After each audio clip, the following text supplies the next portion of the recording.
اعوذ باللہ من الشیطان الرجیم بسم اللہ الرحمن الرحیم۔ درود شریف پڑھ لیں۔ اللہم صلی علی محمد وعلی آل محمد کما صلیت علی ابراہیم وعلی آل ابراہیم انک حمید مجید۔ اللہم بارک علی محمد وعلی آل محمد کما بارکت علی ابراہیم وعلی آل ابراہیم انک حمید مجید۔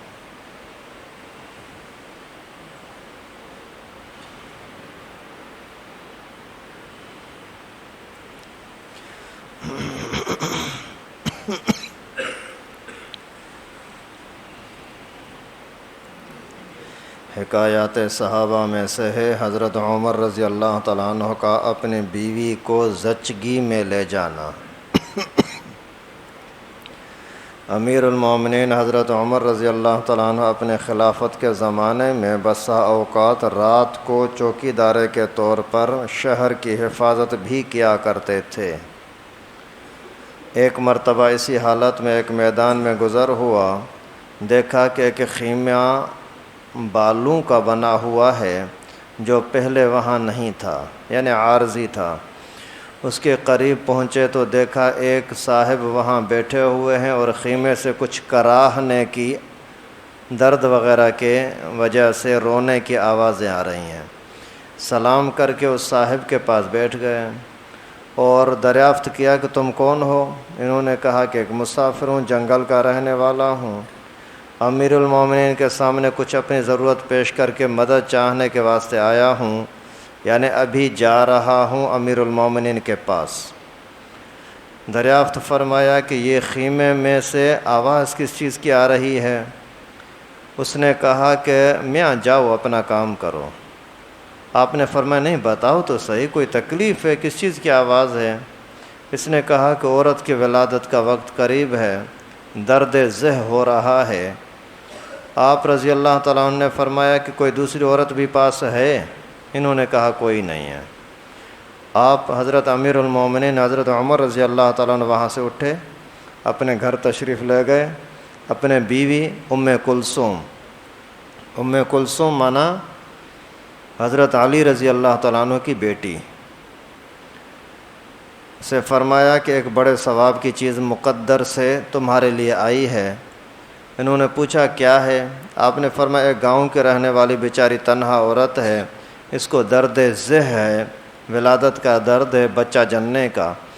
انہوں نے ارشاد فرمایا کہ ہاں تمہاری صلاح ہو تو میں تیار ہوں، اگر آپ بولیں تو میں جانے کے لیے تیار ہوں۔ اور کیوں نہ تیار ہوتے ہیں کہ یہ بھی تو حضرت سیدہ فاطمہ رضی اللہ تعالیٰ عنہ کی، حضرت علی کی ہی تو بیٹی تھیں۔ حضرت عمر رضی اللہ تعالیٰ عنہ نے فرمایا کہ ولادت کے وقت جن چیزوں کی ضرورت پڑتی ہے، تیل ہے، گودڑے وغیرہ ہے، لے لو، اور ایک ہانڈی اور کچھ گھی، دانے، کھانے کی چیزیں یہ بھی ساتھ لے لو۔ وہ لے کر کے رات ہی کے ٹائم پر چلیں۔ حضرت عمر رضی اللہ تعالیٰ عنہ خود پیچھے ہو گئے۔ وہاں پہنچ کر کے حضرت ام کلثوم رضی اللہ تعالیٰ عنہ تو خیمے میں چلی گئیں، اور آپ رضی اللہ تعالیٰ عنہ نے آگ جلا کر اس ہانڈی میں دانے ابالے، گھی ڈالا، اتنے میں کہ ولادت سے فارغ ہو گئی۔ بیوی بھی خدمت میں، خود امیر المومنین بھی خدمت میں۔ اندر سے حضرت ام کلثوم رضی اللہ تعالیٰ عنہ نے آواز دے کر کے عرض کیا امیر المومنین اپنے دوست کو لڑکا پیدا ہونے کی خوشخبری دیجیے۔ امیر المومنین کا لفظ جب اس صاحب کے کان پر پڑا تو وہ بڑے گھبرا گئے۔ آپ نے فرمایا کہ گھبرانے کی بات نہیں ہے، وہ ہانڈی خیمے کے پاس رکھ دی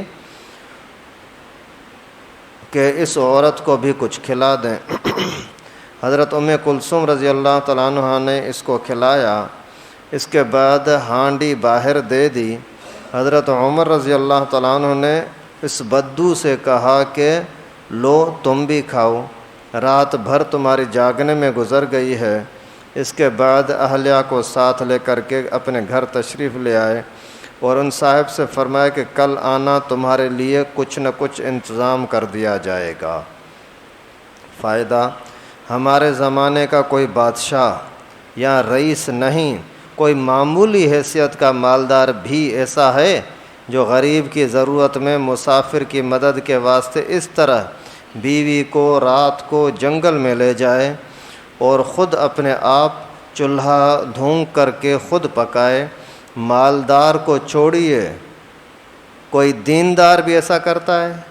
سوچنا چاہیے کہ جن کے ہم نام لیوا ہیں اور ان جیسی برکات کی ہر بات میں امید رکھتے ہیں، کوئی کام بھی ہم ان جیسا کر لیتے ہیں؟ ابھی مختصر خلاصہ یہ کہ حضرت عمر رضی اللہ تعالیٰ عنہ خود امیر المومنین ہیں۔ امیر المومنین کا مطلب یہ ہوتا ہے کہ جہاں تک اسلامی حکومت ہے، ہر علاقے کے جو گورنر ہیں وہ سارے گورنر اسی کے حکم کے پابند ہیں، لیکن اس کے باوجود رات کو خود چوکیداری کر رہے ہیں، خود ادھر ادھر گھوم رہے ہیں کہ شاید کہیں کسی کو ضرورت ہو تو میں وہاں پہنچوں۔ ایک کھلے میدان کے اندر ایک خیمہ نظر آیا، وہاں چلے گئے، کیا مسئلہ ہے، یہاں کیوں اچانک خیمہ آ گیا؟ پوچھا تو وہ بے ادبی کر رہا ہے، چھوڑو بھائی اپنا کام کرو۔ تو یہ سمجھتے ہیں کہ یہ مجھے جانتے نہیں، اس لیے اس طرح سے بے رخی باتیں کر رہے ہیں نا۔ بھائی بتاؤ تو صحیح۔ اسی ٹائم پر جا کر کے بیوی کو جگاتے ہیں اور بیوی کو اہلیہ کو لاتے ہیں اور ان کی خدمت کرتے ہیں، اہلیہ کو بھیجتے ہیں کہ جاؤ جا کر کے آپ ڈیلیوری کراؤ، اور خود باہر ان کے لیے کھانے پینے کی چیزیں تیار کر رہے ہیں امیر المومنین۔ تو یہ ہے مسلمان کی شان، یہ ہے ایمان کی شان کہ مجبور کے ساتھ ہر طرح سے مدد کرو۔ مجبور کوئی بھی ہو، اس میں یہ بھی نہیں دیکھا جاتا انہوں نے پوچھا نہیں کہ مسلمان ہے یا نہیں ہے، بس مجبور ہے، ضرورت مند ہے، انسان ہے، ان کی خدمت کرنی ہے۔ یہاں تک کہ حضرت عمر ہی کا فرمان ہے کہ اگر دریا کے کنارے پر کوئی کتا بھوکا مرے گا تو بھی عمر کو حساب کتاب دینا ہوگا۔ تو آج یہ انسان جو تڑپ رہے ہیں، ترس رہے ہیں، ان کے لیے ہمارے اندر کتنا جذبہ ہے کہ ہمیں ان کی مدد کریں؟ نہیں تو پھر مسلمان کہلاتے ہوئے کچھ تو احساس ہونا چاہیے۔ کیسے کیسی جگہوں پر لوگ بیٹھے ہوئے ہیں، کوئی سہارا نہیں ہے، کہاں جائیں؟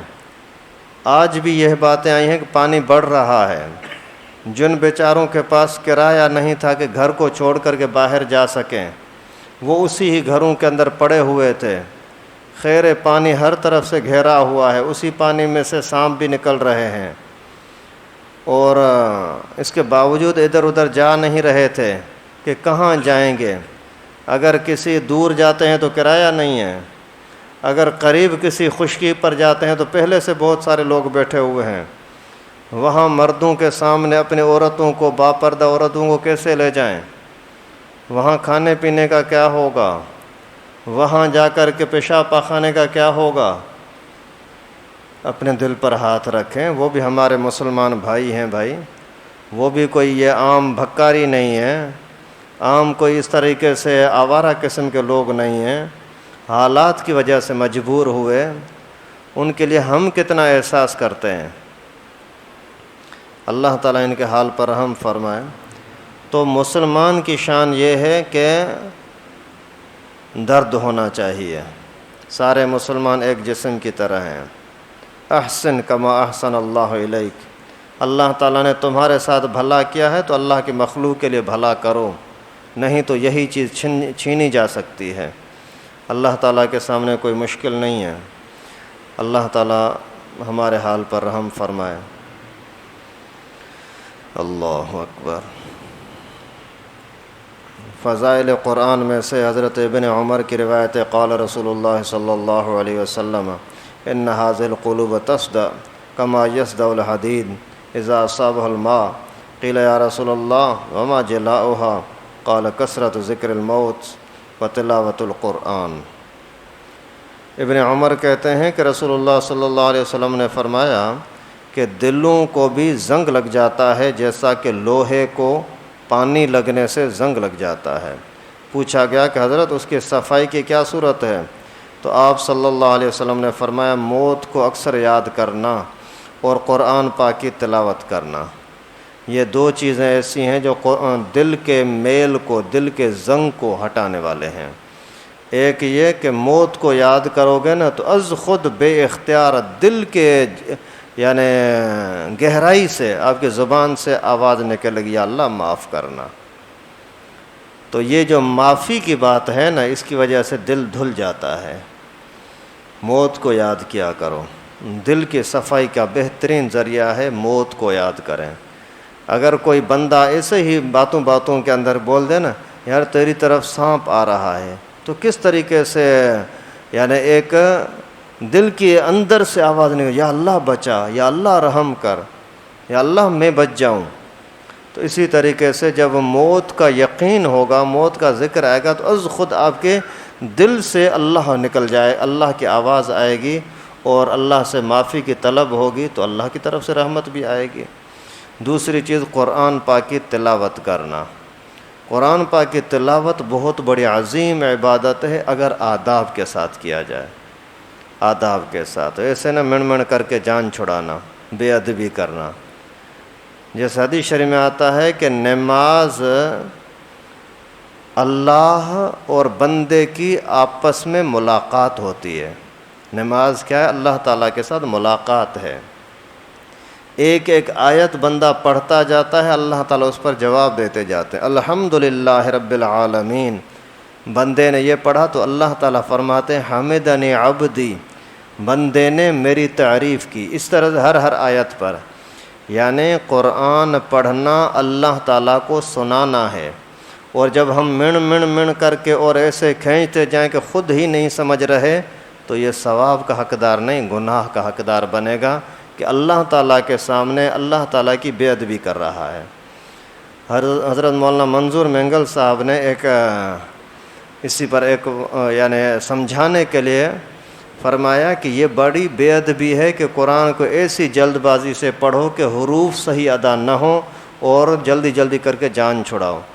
بولا اگر مجھ سے کوئی پوچھتا ہے کہ تو کون ہے تو میں اس طریقے سے اپنا نام بتاؤں من کر کے اس طرح سے بات کروں تو وہ بولیں گے بھائی تو کیا میری گستاخی کر رہا ہے, دشمنی کر رہا ہے, میرا مذاق اڑا رہا ہے, کیا ہے؟ ترتیب سے بتاؤ نا کیا کہنا چاہ رہا ہے. تو جب اللہ رب العالمین کے سامنے ہم قرآن پڑھتے ہیں تو وہ ادب کے ساتھ پڑھیں نا. تو قرآن ادب کے ساتھ پڑھنا بہت بڑی عبادت اور یہ دلوں کے میل کو مٹانے اور ہٹانے والی چیز ہے. اللہ تعالی ہم سب کو توفیق نصیب فرمائے. فضائل نماز میں سے ہے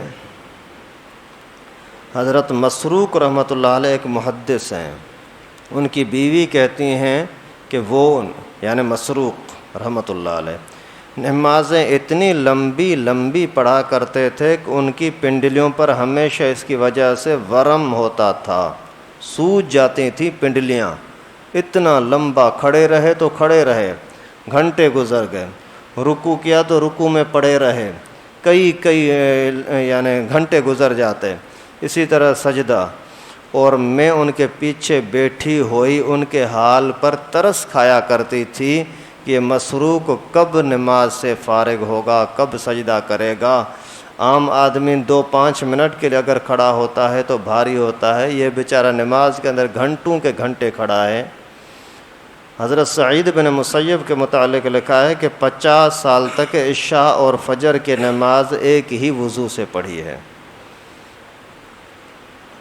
تو نماز جتنی محبت کے ساتھ پڑھیں گے, توجہ کے ساتھ پڑھیں گے, اتنا نور ملے گا.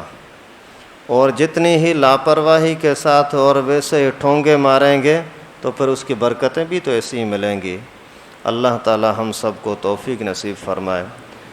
خیر کوشش کریں نماز کی صحیح طریقے سے ادب کے ساتھ پڑھنے کی.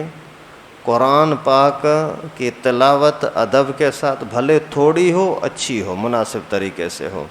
موت کو یاد کرتے رہیں, دوسروں کو یاد دلاتے رہیں, موت کا تذکرہ کرتے رہیں اور مجبور محتاج لوگوں کی خدمت کرتے رہیں. آج کل اللہ کے فضل و کرم سے یہ انصار الاسلام والے جو خدمت کر رہے ہیں نا, بڑا دل خوش ہوتا ہے کہ ایسے پانی کے اندر, کسی کے مکانات بنانے کے اندر, کشتیوں سے لے کر کے اپنے کندھوں پر اٹھا کر کے, آج کل تو سارے لوگ یہ چلا رہے ہیں نا یوٹیوب وغیرہ, فیس بک یوٹیوب پر لگا دو انصار الاسلام، تو آپ کو پوری ڈیٹیل آ جائے، کتنی محبت کے ساتھ ہندوؤں کی، مشرکوں کی، پتہ نہیں کس کس کی، سب کی خدمت کر رہے ہیں اللہ کے لیے۔ اللہ تعالیٰ ان کی خدمت اپنی بارگاہ میں قبول فرمائے، اللہ تعالیٰ ان مجبوروں کے حال پر رحم فرمائے، اللہ تعالیٰ ہم سب لوگوں کو احساس نصیب فرمائے۔